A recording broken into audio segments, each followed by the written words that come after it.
Tinker Bell and the Legend of the NeverBeast movie summary in English. Let's begin. Fawn, a talented animal fairy, frequently gets into trouble for harboring dangerous creatures in Pixie Hollow, such as bats, snakes, and, most recently, a baby hawk. She is advised by Queen Clarion to listen to her head, as well as her heart.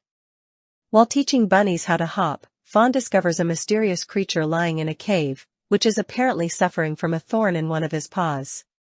Fawn tries to help the beast and discovers that it is not vicious. Over time, she forms a bond with the creature, whom she names Gruff, and notices he is building rock towers. Meanwhile, an ambitious scout fairy named Nyx investigates the situation, researching in the library to find out what she's up against.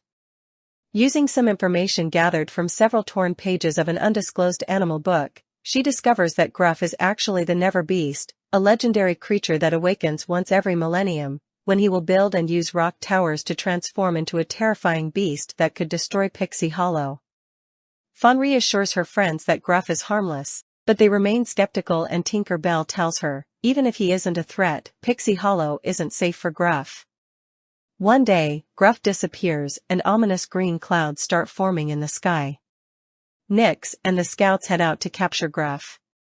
Realizing he is building towers in each season of Pixie Hollow, Fawn searches summer while Tinker Bell heads to winter. She encounters Gruff, who is beginning to transform into the beast from Nyx's legend. Tink tries to encourage him to hide, but Gruff slaps her aside with his newly grown tail, knocking her unconscious. Fawn arrives on scene and is shocked to find Tink on the ground. She watches in horror as Gruff sprouts a pair of huge wings, matching his horns and tail. He disappears and Fawn rushes. Heartbroken at the realization that Gruff is really a monster, Fawn agrees to lure him into Nyx's trap and Gruff is captured. Tinker Bell wakes up and explains that Gruff saved her from getting crushed by a falling tree.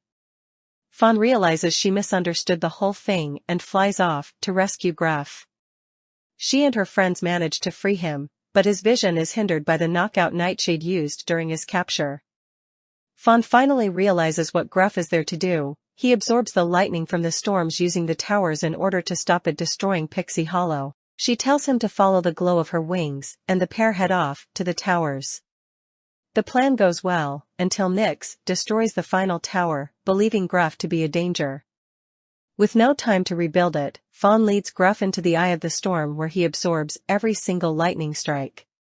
Gruff pulls Fawn out of the way just in time, and the two of them fall to the ground, ending the storm. Gruff's horns and wings are destroyed, but he is saved by Nyx's scouts. Fawn is also caught, but she has seemingly been killed by the power of the storm.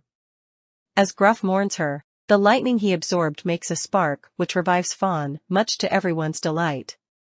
For the next few days, Gruff helps rebuild Pixie Hollow until Fawn realizes it is time for him to hibernate for another 1,000 years, meaning the fairies will never see him again.